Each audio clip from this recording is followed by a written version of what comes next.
পা করেছে কি, ওকে জ্বর হয়েছে তো খালি মন হয়েছে ওর স্ত্রীটা যেন ওর মাথাটা টিপছে কয়েছে হ্যাঁ জি তোমাকে 4টি ভাত দেবো, কয়ে চাল কালা রুটি হাতে পাকিয়ে দেবো নাকি, কয়েছে খাওয়া না। তো কয়েছে কি তোমাকে কাঠখোলার ভুজা, পেঁয়াজ রসুন দেওয়া, হলদি মরিচ দেওয়া, কাঁচ একটা দেশি ডিম ভেঙে দিব, খাবে নাকি? ওগুলা গিয়েছো গাওয়া না গামা এ মাগা। তোমার স্ত্রীটা কয়েছে ওগুলা কথা কয় না রে বাজি এ বাজি রে। যেমন পাগলা তেমন পাগলি, মানে যেমন হেঁকড়া তেমন হেঁকড়ি, মানে যেমন পাটের শাক তেমন লাকড়ি। এই যেমন মোটা হোস ওরা মোটা হোস। তো কথা হচ্ছে ভাই কোঁকা কোঁকে আর উনহাউনহি করিয়েন না বেশি। কথাটা হেফাজত করবেন, মুখের জিভের হেফাজত করবেন, ঘরে বসে থাকবেন, চুপচাপ থাকবেন, তাও নেকি পাবেন। আপনার গুনহা তো আর হয় না নাকি? চুপ থাকলেন তো গুনহা তো আর হয় না। কথা বলবেন, যেটা দরকারি কথা ওইটা বলেন, যেটা প্রয়োজনের কথা ওইটা বলেন, বেশি কথা বললেন না, তাহলে আপনার নেকি হতে থাকবে, সওয়াব হতে থাকবে। আর যদি খালি বেশি বকেন, কতগুলো লোককে দেখবেন আইলা মাক্কা বকছে, খালি বকছে, চায়ের দোকানে দেখবেন ভেদার ভেদার করছে, সবসময় কথা বলছে, চকে দেখবেন খালি বকছে, যেখানে কোনো লোককে কথা বলতে দেবে না। হসপিটালের কথা বলেন ও সবটি জানে, স্টেশনের কথা বলেন ও সবটি জানে, ওকে হাট বাজারের কথা বলেন ও সবই জানে, কোন লোকের বহু দেখতে যা কী কী পুছ করতে হয় ও সবই জানে। মানে কোনো লোককে কথা বলতে দেবেন, এরকম ভেদ ভেদা লোক থাকে, আছে কি না? ওগুলা লোক জিন্দেগিতে জান্নাতে যাবে না, জীবনে জান্নাতে যাবে না, বুঝতে পারছেন? ওরা জান্নাতে যাবে না যারা বেশি বকে। আর জান্নাতে আজে বাজে কথা শুনতে পাওয়া যাবে না, ওখানে খালি শুনতে পাওয়া যাবে কি ইল্লা কিলান সালামান সালাম। জান্নাতে খালি শুনতে পাবে সালাম, এদিক থেকে আসবে সালাম, এদিক থেকে আসবে সালাম, খালি সালামে সালাম। তো ভাইরা আমার বেশি কথা বলার চেষ্টা করবেন না, ফাউস কথা বলবে না, মানুষের গুজব করবে না, গিল্লা করবে না, মানুষের দুর্নাম শেকায়ত করবে না, মানুষের বেশি বেশি ভুল ধরার চেষ্টা করবে না। মানুষের ভুল ধরাটা বিশাল বড় গুনাহ রে ভাই। মানুষ জানে না লোকের ভুল ধরে বেড়েছে, নিজের ভুল দেখে না, লোকের ভুল ধরে বেড়ায়, লোকের ভুলটাকে হাইলাইট করছে। আল্লাহর রাসূল বললেন তুমি যদি কোনো মানুষের ভুল, কোনো মানুষের মানে ভুলগুলো অন্যায়গুলো যদি তুমি দেখো, ওকে যদি তুমি চেপে দিতে পারো, কাল কিয়ামতের কোর্টে তোমার বড় বড় ভুল, বড় বড় অন্যায়গুলো আল্লাহ পাক নিজে চেপে দিবে রে ভাই। আল্লাহ পাক বাস্ট করবে না, চেপে দিবে। কিন্তু লোকের ভুল বেশি ধরে বানায় না, লোকের ভুল ধরে লোককে মানে হাইলাইট করে বানায় না, না তো তোমার ভুল সেদিন কিয়ামতের দিন বাস্ট হয়ে যাবে।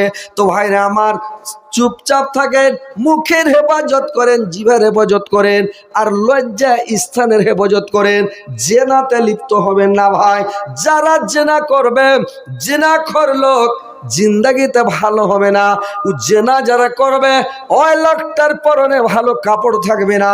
যারা জেনা করবে এমন অসুখ হবে যে বংশের মধ্যে মানে ওই অসুখ নাই, ওই অসুখটা হবে। যারা জেনা করবে চালে খের থাকবে না।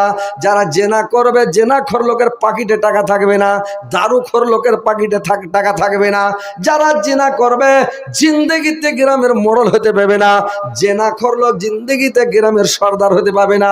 জেনাখোর লোক মেম্বার হতে পারবে না। জেনাখোর লোক ভালো নেতা হতে পারবে না ভাই।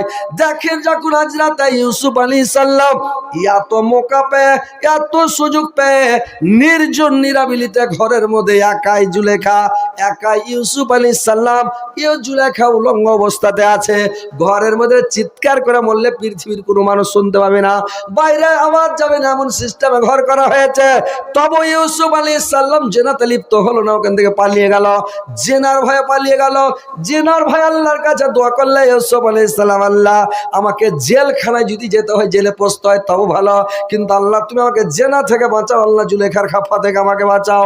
দেখেন আল্লাহর কারিশমা, আল্লাহর কত বড় কারিশমা। আল্লাহ পাক ওকে জেল 7 বছর জেল খাটিয়ে নিয়ে যায় মিশরের বাদশা বানিয়ে দিলে রে ভাই, মিশরের প্রধানমন্ত্রী হয়ে গেল। তো দেখেন ভাই আমার, জেনাতে লিপ্ত হবেন না, জেনা থেকে বেঁচে থাকেন, জেনার কাছেও যাবেন না, আমার ধারের কাছেও যাবেন না। তো এই জেনা থেকে 1 নাম্বার জেনা থেকে বাঁচেন, 2 নাম্বার মুখের হেফাজত করেন। আল্লাহ বলছেন তোমার জান্নাতের যাবেন আমি হয়ে গেলাম, জান্নাতে যাবেন। তো কথা হচ্ছে ভাই, সব সময় আল্লাহকে স্মরণ করেন, আল্লাহকে ডাকেন, সকাল বিকাল আল্লাহকে ডাকেন, সকাল সন্ধ্যা বেশি বেশি করে ডাকেন। ফজরের নামাজ পড়া হলো, আপনি নামাজ পড়ে এদিক ওদিক ছ্যাকবাক করে তাকাবেন না, কারোর সাথে কথাও বলবেন না, সালাম ফিরা হলো, চুপচাপ বসে যান, আর একবারে মনে মনে গুনগুন গুনগুন করে আপনি তাসবিহ পড়তে লাগেন। কি তাসবিহ পড়েন? আপনি মনে মনে বলতে লাগলেন, আল্লাহুম্মা আজরিনি মিনান নার, আল্লাহুম্মা আজরিনি মিনান নার 7 বার বলেন। যদি আপনি দিনের মধ্যে মারা যান, জাহান্নাম আল্লাহর কাছে দোয়া করবে, আল্লাহ তোমার এই বান্দাটাকে আমার নিকটবর্তী করিও না, আমার পেটে প্রবেশ করে না, আমার ভেতরে প্রবেশ করে না, আল্লাহ আমার কাছ থেকে দূরে রাখো। জাহান্নাম দোয়া করবে, আল্লাহ তোমার ওই বান্দাটাকে আমার নিকটবর্তী করিও না আল্লাহ। আর যখন বলবে আল্লাহুম্মা ইন্নী আসআলুকাল জান্নাত, জান্নাত যদি 3 বার বলে দোয়াটা রে ভাই, জান্নাত আল্লাহর কাছে দোয়া করবে, আল্লাহ তোমার ওই বান্দাটাকে তাড়াতাড়ি আমার ভিতরে প্রবেশ করাও, আল্লাহ তোমার বান্দাকে তাড়াতাড়ি আমার কাছে নিয়ে এসো, আল্লাহ আমার ভিতরে প্রবেশ করাও। জান্নাত বলবে আমার ভিতরে নিয়ে এসো, জাহান্নাম বলবে আমার কাছে আনিও না। কত নেকি রে ভাই, যদি মরে যান দিনের মধ্যে, ফজরের টাইমে পড়ার পরে মাগরিবের আগে আগে যদি মারা যান, তাহলে আপনি খাস জান্নাতে, আপনার কোনো চিন্তা থাকবে না। তাহলে সালাম ফিরা পিছন দিকে ঘুরে দেখবেন একটা লোক সব উড়ে গেছে। জুমার নামাজের দিন জুমার মসজিদে দেখবেন আসসালাম পাশে সব উড়ে আলো, ভর ভর উড়ে আলো। এই রোজা রমজান মাসে মগরবের টাইমে দেখবেন যে আইলো, তখন উড়ে উপরে ঝড় চলে এলো, কোনটা থেকে মসজিদের জায়গা পায়। মগরবের নামাজ পড়া সালাম ফিরে দেখেন একটাও লোক নয়, পিচকার কাতারের লোক না, আগা দিকে কয়টা লোক আছে সব উড়ে গেছে। বুঝতে পারছেন?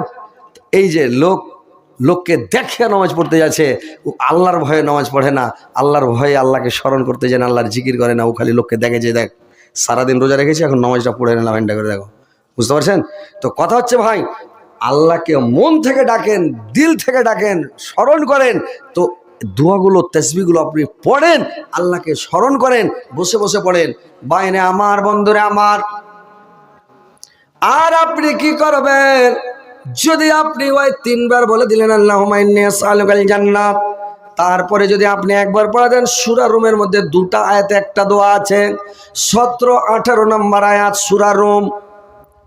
ফাসুবহানাল্লাহি হিনা তুমসুনা ওয়া হিনা তুসবিহুন ওয়ালাহুল হামদু ফিস সামাওয়াতি ওয়াল আরজি ওয়াসিয়া ওয়া হিনা তুজহিরুন। যদি দোয়াটা পড়লেন সারাটা দিন ভাইরে আমার, সারা দিন ফজর থেকে নিয়ে মাগরিব পর্যন্ত এবং মাগরিব থেকে নিয়ে ফজর পর্যন্ত একটা লোক যদি সারা রাত্রি মসজিদে তপস্যা করে, আল্লাহ আল্লাহ করে, সারা রাত যদি ইবাদত করে, তপস্যা করে, উজ্জান নেকি পাবে। যে লোকটা এই দোয়াটা পড়ে নিয়ে রাত্রিবেলা ঘুমিয়ে যাবে ভাই, ওই লোকটা রাত্রিবেলা ঘুমিয়ে গেল, লাখ ডেকে ডেকে ঘুমাবে, কিন্তু ওই লোকটা সারা রাত তপস্যা করে যা নেকি পাবে, ও অতটা নেকি আল্লাহ পাক ওই লোকটার আমল নামাতে লিখে দেবে রে ভাই। জোরসে বলেন সুবহানাল্লাহ। তাহলে দোয়াগুলো পড়তে হবে, তাসবিহগুলো পড়তে হবে। আর আপনারা দোয়া নাই, তাসবিহ নাই, কিছু নাই, খালি গেলেন মসজিদে, নামাজ পড়ালেন, উড়ে গেলেন। কেউ নামাজ পড়ে সালাম ফিরে দিলে, সালাম ফিরে দিয়ে তখন কি করলে, গল্প শুরু করে দিলে, নামাজ পড়া হয় না, আর ই আজান দিতে জানে না, ও সিদ্ধা দিতে জানে না, ও এরকম ভালো করে নামাজ পড়ে, সালাম ফিরল তাসবিহ করে এরকম করছে। এক খাপা নামাজ পড়তে গেছে, জীবনে নামাজ পড়েনি, তোকে কয়েছে যে নামাজ পড়তেই যাবে, তো কিছু নামাজ পড়তে জানি না, ভাই কী করো, কই যা রে বোকা, তুই নামাজ পড়বি তো আমি যেরকম করবো ওরকম করে, আর পাঞ্জরে খাড়ো হবি, আর আমি যেরকম করবো ওরকম করবি তুই। বলছে ঠিক আছে। এই লোকটার পাঞ্জরে যা নামাজে খাড়িয়ে গেছে, নামাজে খাড়িয়ে যা নামাজ শুরু করেছে, তো ওকে খুঁকি লেগেছে, এমনি যখন খুঁই খেয়েছে তখন উয়েন করছে, তখন ওকে কয়েছে একটু ইশারা মেরেছে, বোকা তুই কেন খুঁকছিস, তখন ওকে কাহিনার হোঁড়া দেয়, সে যে তুই কেন হাঁকে কাহিনার হোঁড়া আমার শেষ পার খাইছে, এরকম ই করতে হয় মনে হয়, কাহিনার হোঁড়া মারতে নামাজ পড়তে পড়তে, ও খেপা তো জানে না কি করবে, ও একটু ওকে হোঁড়া মেরেছে। ই তোরে বোকা, তুই হাঁকে কেন হোঁড়া মারছিস, তোকে ইশারা দিন তুই কেন মারছিস, একটু আর একটু জোর কেন মারছিস, হোঁড়া কেন মারছিস রে বোকা, মনে মনে মনে করছিস এর কাছে। হ্যাঁ, তখন ও করেছে কি এমন জোর ধাক্কা দেখো উল্টি ফেলে দেখে একবার, এরকম হচ্ছে নামাজ পড়া। বুঝতে পারলেন? তো নামাজ পড়তে যাবেন, মসজিদে যাবেন, আল্লাহকে স্মরণ করেন, আল্লাহকে ডাকেন।